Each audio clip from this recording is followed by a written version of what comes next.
श्री स्वामी समर्थ. तर मार्गशीर्ष हा महिना कसा आहे व या महिन्यामध्ये काय करावे याची माहिती बघायची आहे आज. मार्गशीर्ष महिना हा अत्यंत पवित्र महिना मानला जातो. ज्याप्रमाणे नवरात्रमध्ये आपण देवीची सेवा करत असतो, अगदी त्याचप्रमाणे मार्गशीर्ष महिन्यामध्ये सुद्धा आपल्याला माता लक्ष्मीची सेवा करायची असते. हा महिना लक्ष्मीच्या सेवेसाठी समर्पित केलेला असतो. या महिन्यामध्ये आपण जेवढा जास्त या प्रमाणामध्ये देवी लक्ष्मीची सेवा करू, तेवढे जास्त अनुभव आपल्याला अनुभवायला मिळतात. या महिन्याचे काही नियम आहेत, तर ते असे की मार्गशीर्ष महिना हा 20 नोव्हेंबर रोजी बुधवारी सुरू होत आहे.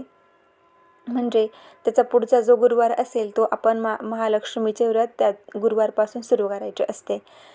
आणि या महिन्यामध्ये भगवान श्रीकृष्णाची भक्ती करणं सुद्धा खूप महत्त्वाचं मानलं जातं. तसेच देवी लक्ष्मीचे गुरुवार व्रत देखील खूप महत्त्वाचे असते. मार्गशीर्ष महिन्यामध्ये श्रीकृष्णाची पूजा केल्याने विशेष फळ मिळतात असं म्हणतात.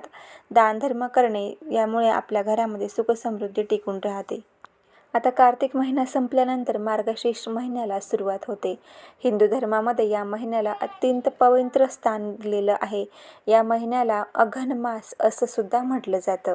असं मानलं जातं की हा महिना भगवान श्रीकृष्णाला अत्यंत प्रिय होता. आता या महिन्यामध्ये आपल्याला काही चुका करायच्या नाही आहेत. मार्गशीर्ष महिन्यामध्ये सात्विक जेवण करावं असं म्हटलं जातं. त्यामुळे थंड आणि शिळं अन्न खाणं टाळावं.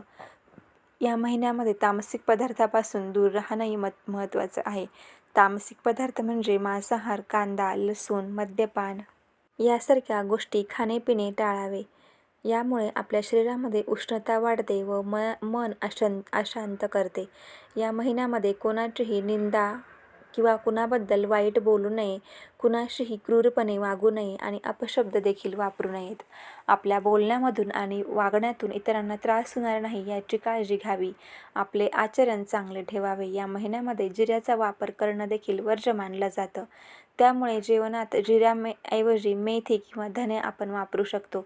हे पदार्थ आरोग्यासाठी अतिशय चांगले आहे व शांत स्वरूपाचे आहेत. म्हणजे याने शरीरामध्ये जास्त उष्णता वाढत नाही व आरोग्यासाठीही अतिशय चांगले आहे. आता या महिन्यामध्ये आपल्याला कुठले कार्य करायचे आहे? भगवान श्रीकृष्णाची पूजा रोज करावी. तुम्ही भगवान श्रीकृष्णाच्या बालस्वरूपाच्या म्हणजेच बाळकृष्णाची आपल्या देवघरामधील जी मूर्ती आहे तिचा अभिषेक व पूजा करावी. हे अतिशय शुभ मानलं गेलेलं आहे. या महिन्यामध्ये पवित्र नद्यांमध्ये स्नान करणं देखील शुभ मानलं जातं. असं केल्याने नकळत झालेली आपल्या हातून जी पापं असतात ती पापं सर्व नष्ट होतात अशी श्रद्धा आहे.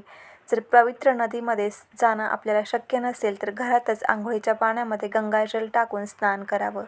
या महिन्यामध्ये देवी लक्ष्मीची कृपा मिळवण्यासाठी गुरुवारचे व्रत सुद्धा केले जाते.